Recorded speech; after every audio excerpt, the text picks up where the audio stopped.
I'm VJ Hamilton and welcome to the Autoimmune Reset, the place for you to learn how to thrive with autoimmune disease and feel empowered to take steps to transform your health to feel better than ever. You can start making changes today to improve your health. So with every episode, my mission is to share with you simple ways to up-level your diet and lifestyle with key learnings from my own journey reversing autoimmune disease and inspirational stories from those who have reset their autoimmune symptoms and are now thriving in life. I suffered from autoimmune disease for over 25 years and now I live symptom-free, and I wish the same for you as well. So thank you for being here and sharing this time with me. Now let's get started.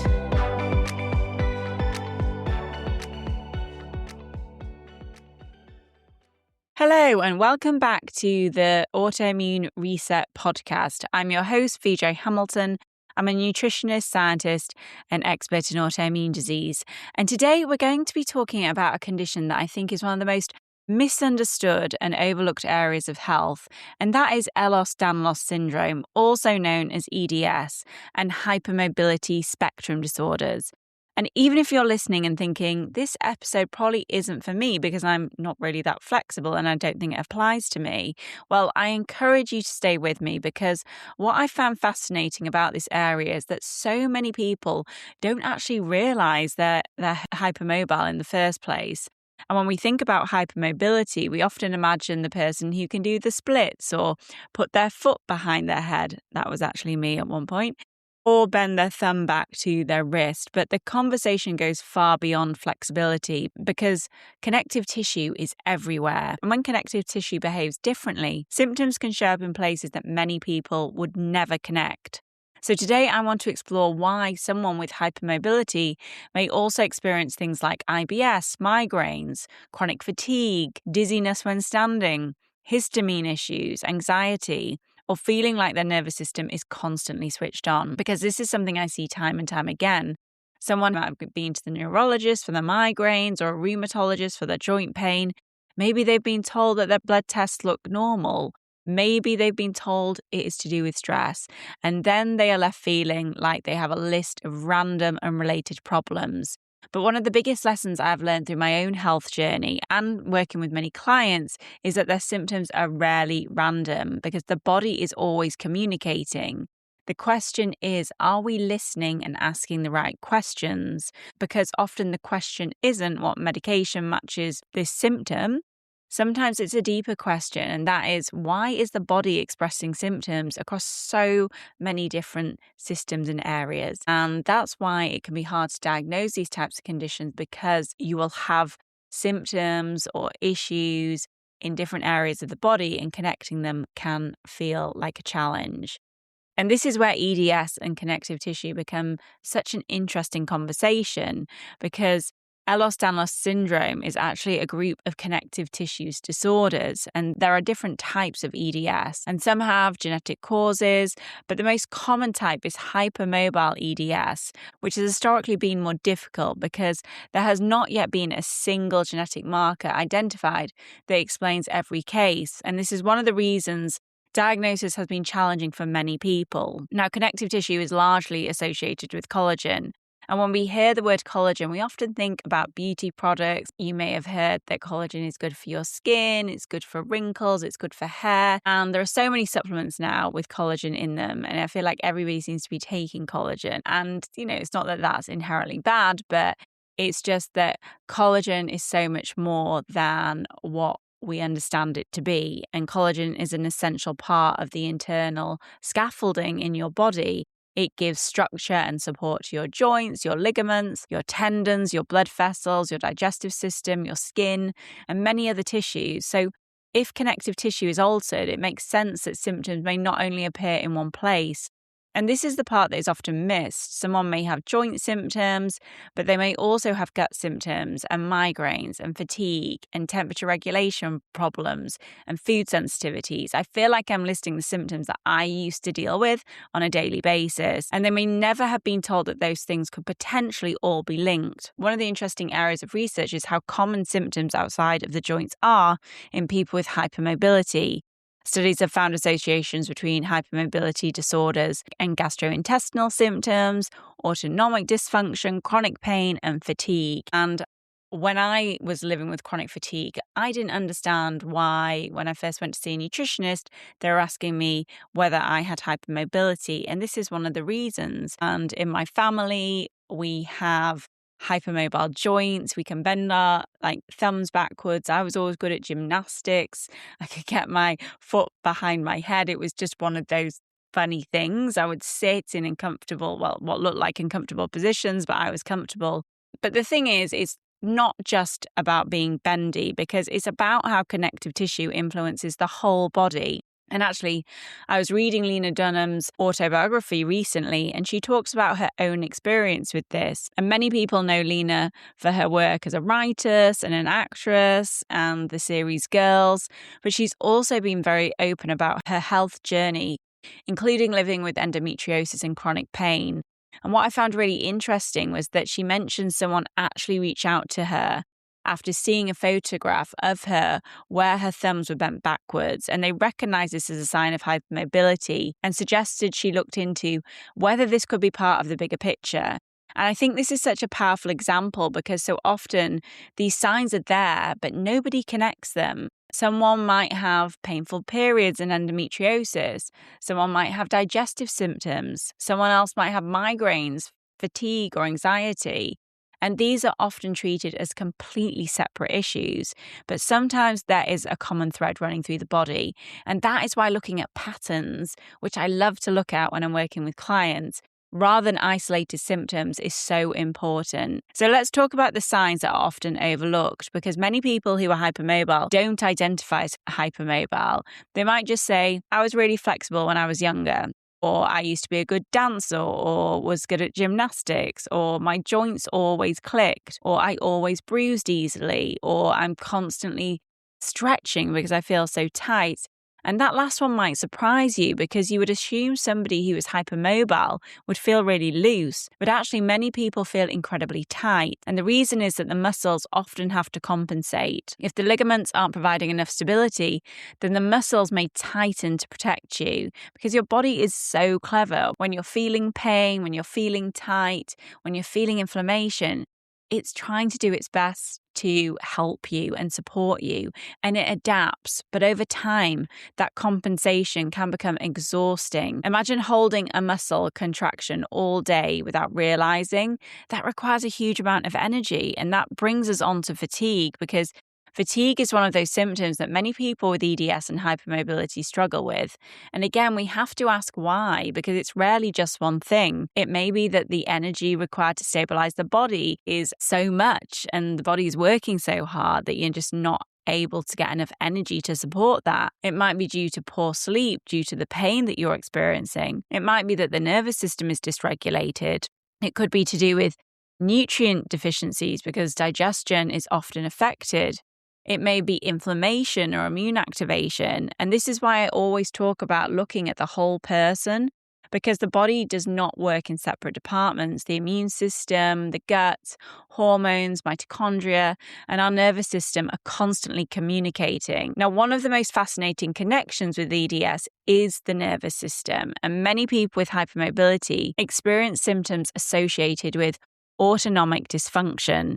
The autonomic nervous system controls the things that you do not consciously think about, like your heart rate, or your blood pressure, or digestion, or temperature, or sweating.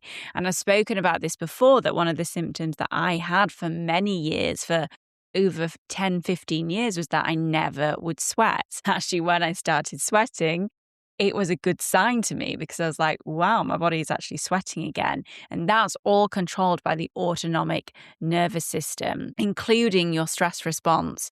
And one condition that is commonly discussed alongside EDS is POTS, and that's postural orthostatic tachycardia syndrome. And this can affect how the body responds when changing positions. So Someone may stand up and suddenly feel very lightheaded. They might feel shaky, weak, their heart might be racing, or like they need to sit down again. And what is really important is that many people experience this have just been told you're anxious, but anxiety and nervous system symptoms can overlap. And if your heart is racing and your body feels unsafe, of course your brain is going to interpret those signals.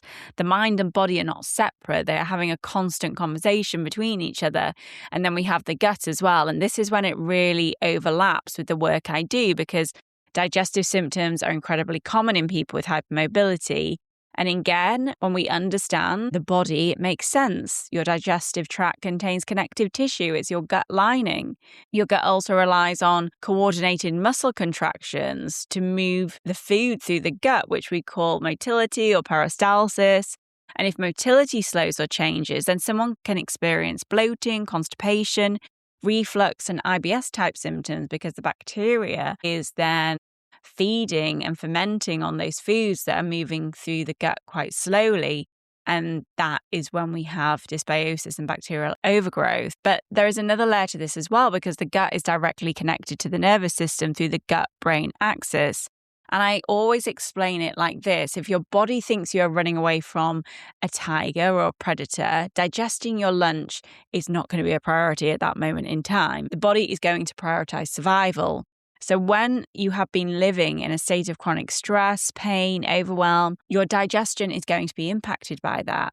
And then we can start to see this cycle. Poor digestion affects nutrient absorption.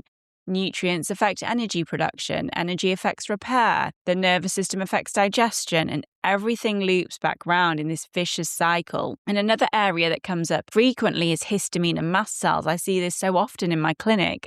And mast cells are immune cells that help protect us. They release compounds, including histamine. And histamine is not bad. When I talk about histamine, I'm normally looking for histamine intolerance or mast cell activation syndrome, but it's not always bad. We actually need histamine. But if mast cells become more reactive, some people may notice symptoms such as flushing, itching, hives, headaches, sinus issues. You might have more food reactions, digestive changes of some sort, and feeling like they suddenly cannot tolerate foods that they used to eat. And this is where somebody's lists of foods that they are having to remove from their diet keeps increasing, and they end up having a very restrictive diet.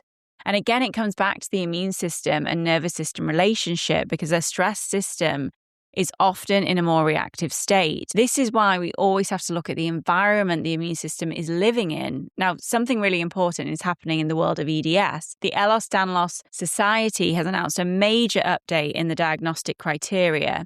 And this will be the first significant revision since 2017. So this is huge. And the new framework is expected to include updated classifications, new diagnostic pathways, and more practical guidance for healthcare providers. And if you know the work I do, I am so keen to find the root of somebody's underlying problems. And with EDS, there can be a genetic part to that as well. But having a diagnosis can feel very validating, especially when you've been going through something. Obviously, if you do know that you have some kind of connective tissue disorder, there are certain nutrients and certain things you can do to help with that as well. But the updates for the monogenic types of EDS are expected in December 2026, with the hypermobile EDS and hypermobility spectrum disorder criteria expected in March 2027. And I think this is really important because so many people have spent years knowing something wasn't right but not fitting neatly into existing boxes. And as science evolves, our frameworks need to evolve too. Now let's talk about what we can actually do, because I never want people to feel stuck with a diagnosis. Understanding what is happening gives us information, and information helps us to support the body. And with connective tissue, we have to think, what does the body need to build? What does it need to repair? And what does it need to regulate? And collagen production requires nutrients.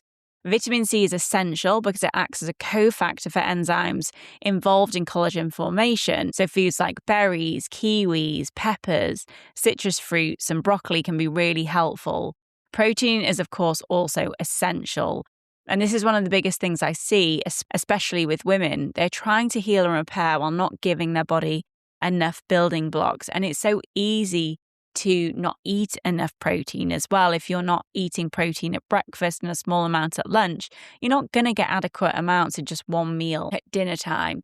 So that's why just thinking about the protein that you're having with every meal is vital. And collagen is made up from amino acids, so the building blocks of protein, what makes up protein. And your immune cells require amino acids as well. Your detox pathways require amino acids. Your body needs raw materials. And then we have minerals like zinc and copper, which are involved in tissue repair and collagen formation. And again, I think we hear a lot about zinc, but not so much about copper. Magnesium is important for muscle function and nervous system regulation as well. And then we have our omega-3 fats, which support that healthy inflammatory balance. But nutrition is only one part. We also need to think about the signals we send the body. Strength training can be incredibly helpful for people with hypermobility. Not pushing through, not exhausting yourself, but slowly building stability and trust in the body. And that's what I've done with time. Now, I've never been diagnosed with EDS, but I've always been hypermobile. And I can tell by the way I sit, the way I move my body, that there has been this level of hypermobility since I was a child, to be honest. And then I found Pilates and I found strength training, and I've really worked on strengthening my core as well. And it's made such a difference to my body and just being more aware of my joints being hypermobile and making sure I don't overexert them. It's just good to have that awareness, because there are certain exercises or certain classes like yoga where you can end up overextending. So when you have an awareness of it, it makes a big difference. And you don't want to push yourself too hard, of course. Often the answer is not more stretching, it's actually more support, even if you feel like stretching. And finally, we need to support the nervous system, and we can do that through breath work. If you haven't checked out the episode I did with Dan Brulé, I would certainly go back and listen to that, because he provides some amazing tips around breath work, and you can sign up to his newsletter as well to get more tips on that. But having time outside, especially in nature, enjoying morning sunlight every morning in that first 30 minutes of getting up, and giving yourself or allowing yourself some time to rest is so vital, because we prioritize so many things in our life that do help optimize certain areas of our life. But rest can have a knock-on effect to everything, and especially how we're feeling.